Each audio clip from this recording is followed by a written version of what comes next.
Hello and welcome back to the channel. My name is Judy and I love travel and history.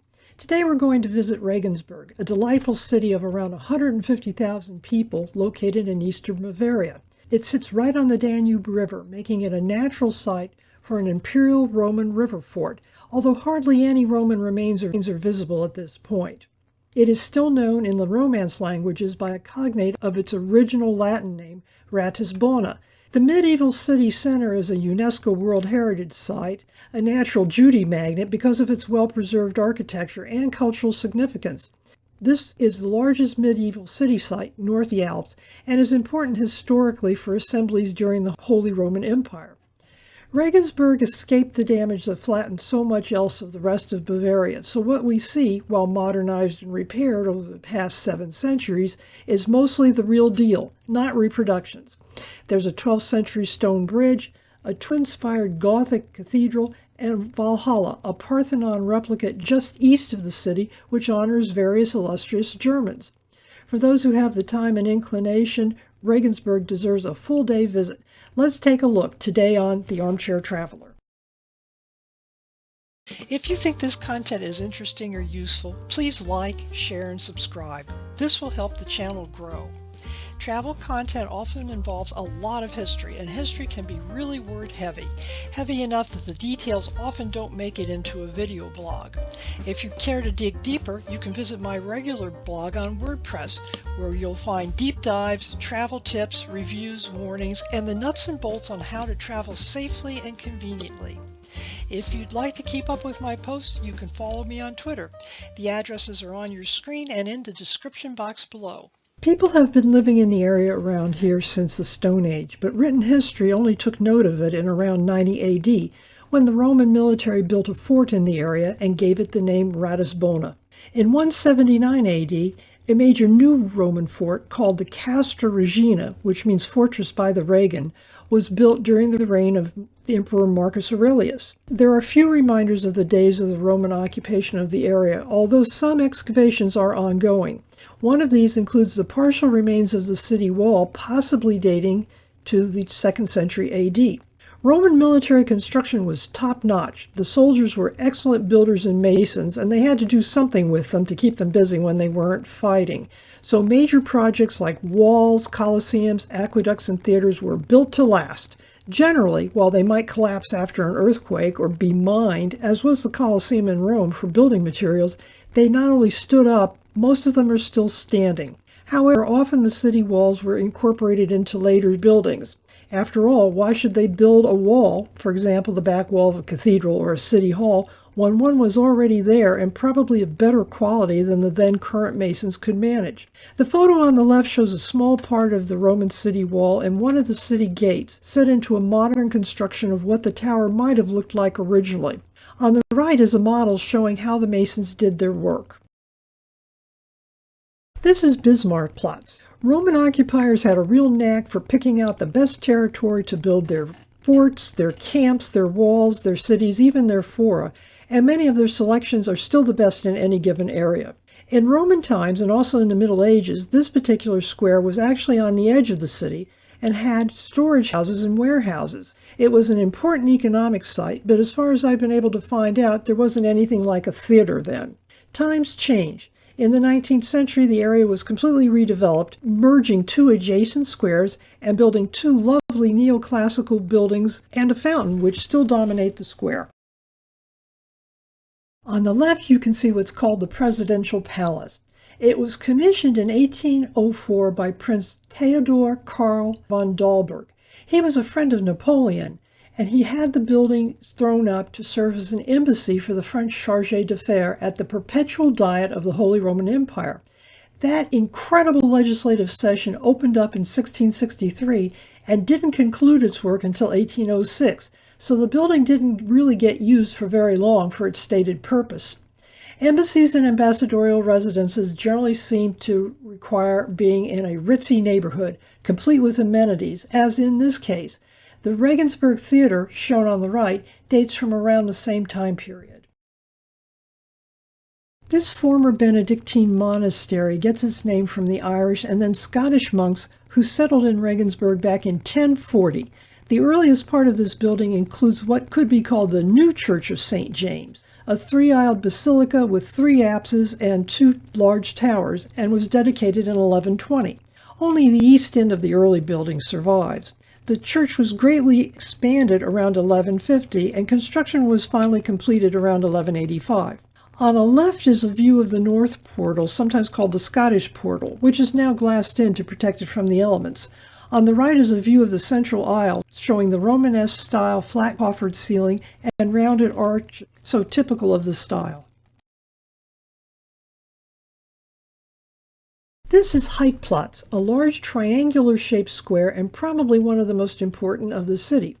The photo on the left gives you a view of the entire square. The orange-red building to the left is called the Altstadthotel Arch, which I imagine they named after the archway, clearly visible in and amongst those table umbrellas.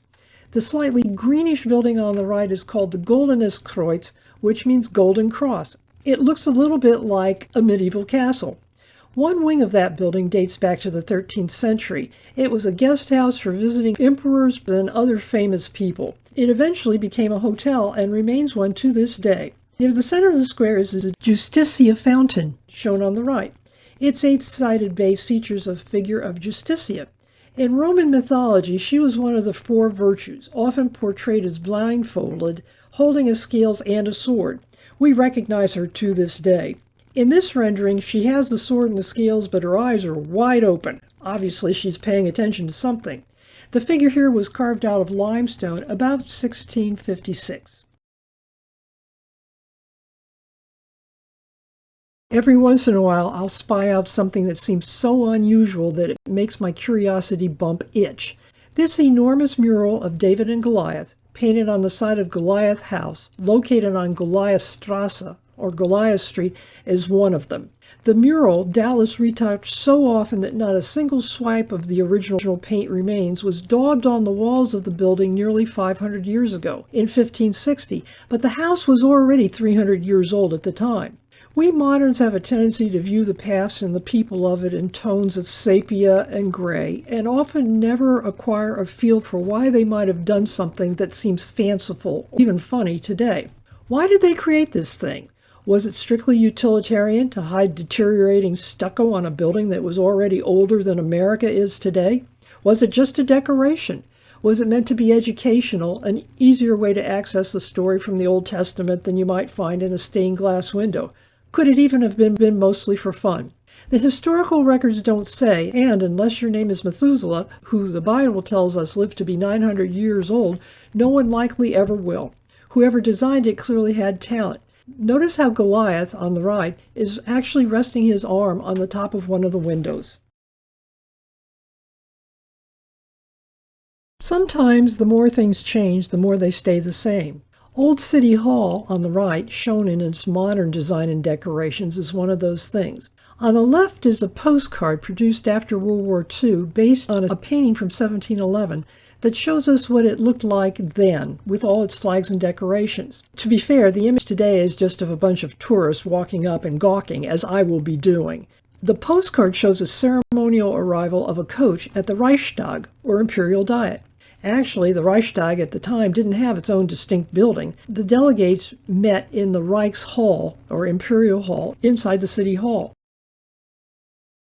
Unfortunately, this museum is closed indefinitely. There's more than one St. Ulrich in the listing of Catholic saints, but until my German is good enough to find someone and make them explain it to me, I'm going to have to make a guess which one the museum is named after. That said, I'm going with a local boy, an Ulrich who was born here in 1029. His father was from Bavaria, his mother was from Swabia. She was a niece of a bishop and also related to another Ulrich, Ulrich of Augsburg. Pious and wealthy, the two of them for many years were childless, and they made a pilgrimage vowing to dedicate a son, if they ever got one, to the religious life. They didn't actually do that, at least not at first. Young Ulrich was sent off to become a page at the court of an empress, but he opted for the religious life pretty much on his own.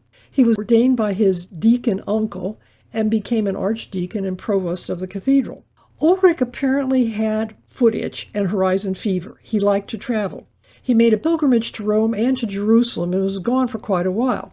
By the time he got back, he found out his job in Regensburg had been filled, so he became a Benedictine monk in Cluny in 1052. Not the palace and museum, but a monastery in Cluny, France, and depending on the roads, probably at least 2 weeks' travel by foot from Regensburg. Ulrich bounced around quite a lot, but eventually died in 1091, completely blind.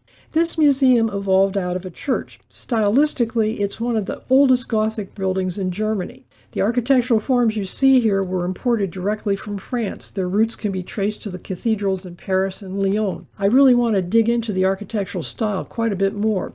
Notice that large square tower at the back of the church? It doesn't exactly match anything Gothic as I understand the term.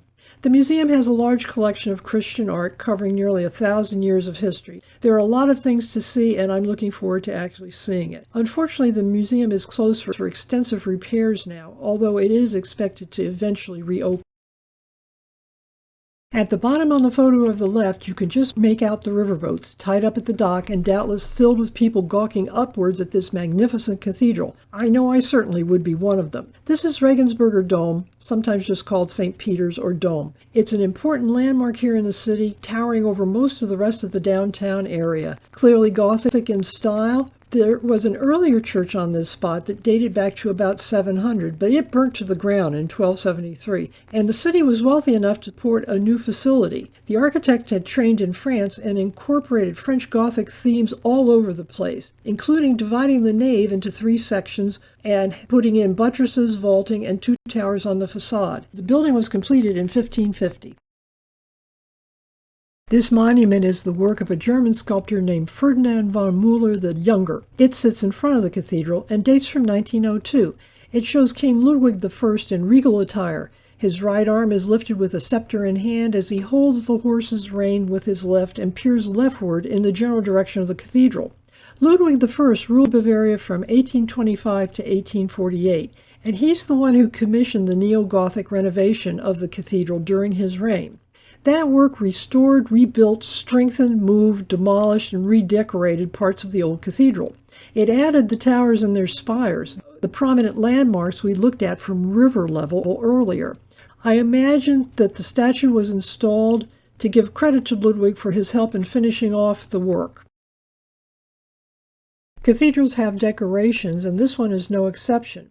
On the left, we see a plaque showing us the story of the golden calf from the book of Exodus. The story went that Moses went away for too long, and the Israelites asked Aaron to make them a new god. He took their golden earrings and made them a golden calf. The calf was an idol that the people worshipped instead of the true God. I suppose the moral of that story is that Moses could take the people out of Egypt, but it was going to take generations to take the Egypt and idol worshiping out of them. There is another, far less savory exterior sculpture as well. It's called a Judensau. It's a folk art image of Jews in obscene contact with a large sow, a female pig, which in Judaism is an unclean animal. Anti-Semitism ran deep and long in all of Western European tradition in the Middle Ages. This limestone sculpture, which dates from between 1340 and 1380, was meant as an anti-Semitic insult. The insult of the entire scene was even more severe as the sculpture was placed right opposite one of the main gates into the Jewish quarter of the city. Anti-Semitism and other kinds of bigotry still exist and probably always will, along with all the other sins mentioned in the Bible. In the 20th and 21st centuries, the question has become what to do about things like this. 3 schools of thought exist. The first school of thought is that they should be removed, obliterated, and destroyed. A second school of thought is that they should be left as is, with no explanation. A third school of thought, which is late developing, suggests these should remain, possibly not in their original site, but displayed with some context so that future viewers understand what these things were, what they represented, and why they were such a problem. It took the cathedral and the city of Regensburg until January 2023 to get a sign with context written, approved, and installed. This enormous palace is now called the Turn-um-Taxis Palace.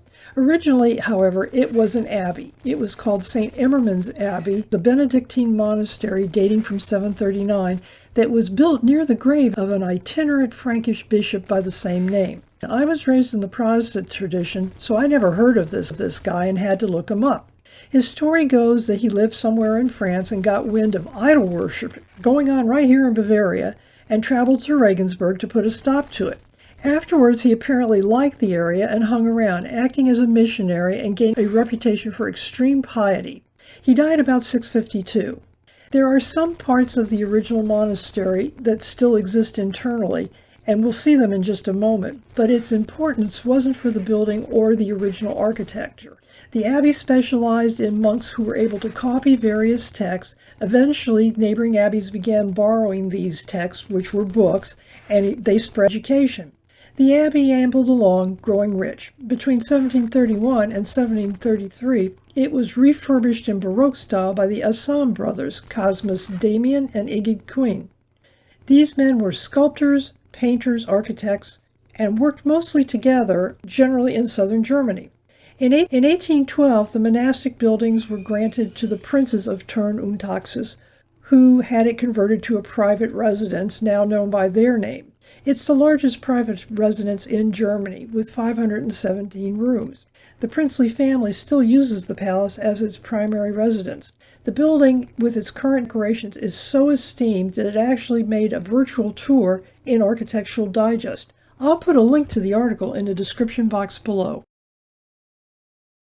On the top left, you can see pillars and rounded arches dating from about 980 A.D. The bottom left shows you the so-called Wolfgang crypt, named after a 10th century bishop by the same name. However, the crypt dates from the 8th century. On the right is the gorgeously ornate central nave and high altar of this still working church. Every city has many candidates for the most important place to see. In addition to the Regensburg Cathedral, the old stone bridge might be it. Construction here took 11 years, and the bridge was completed in 1146. It's built entirely of stone and is considered a masterpiece of medieval architecture. It's the oldest surviving bridge in Germany. While it long postdated the Romans, it probably was built on a location of an earlier Roman ferry, or possibly the Roman-era city gates. Regensburg was one of the major trading centers and hubs in the salt trade. In the 17th century, the building with the clock tower was built as a storehouse to accommodate the increased demand at the time. The building now houses the UNESCO World Heritage Visitor Center. Schiffart is a ferry company that runs boats between Regensburg and Valhalla, our next stop, as well as between Kelheim and the Klosterberg Abbey. If you'd like to know more about the Kelheim-Klosterberg run, I have a deep dive posted on my WordPress blog. Taking a harbor tour can be a lot of fun. You've probably seen all the riverboats that run up and down the Seine in Paris. Sometimes the boats have destinations, as in this case. Depending on the season, they don't just provide transportation in the float there, get off, see the monument, and come back sense. Often they have themed tours. The ferry business was hard hit by the pandemic, and many of their operations had to be shut down. This year, however, the company has come roaring back and has even introduced a Sunday morning special. They want you to start your Sunday morning, or a holiday, relatively early in the morning. The boat is enclosed and heated. This isn't a small consideration considering the general climate in the area. There are other themes in several tours, the number of them increasing as the weather warms up in the season, including lunch, dinner, barbecue, the city at night, poetry, and a music cruise. Reading over and puzzling out all of this in German, the company website doesn't exist in English, I gather that some of the evening ones, designed to show off the city lights, apparently amount to booze cruises. Sunday mornings would be different. You get a breakfast buffet, all-you-can-drink coffee, and a boat ride through some of the gorgeous limestone cliffs that line the Danube, which you can see from inside where there's heat. It might be a little pricey, but if you just want to take a look, this might be the way to do it. The final destination is a place called Walhalla.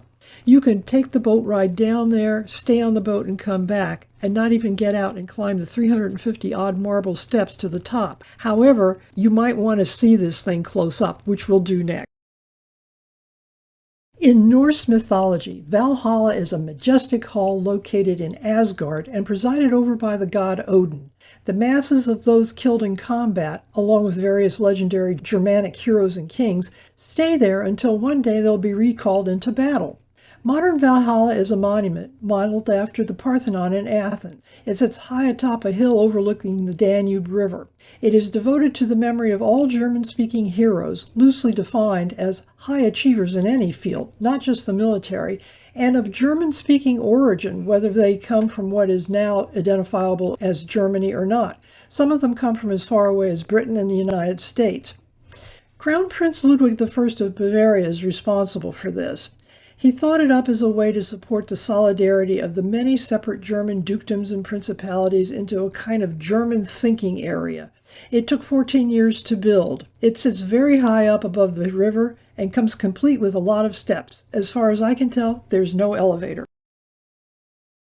The then Crown Prince Ludwig I of the new Kingdom of Bavaria began commissioning memorial busts to some of his heroes.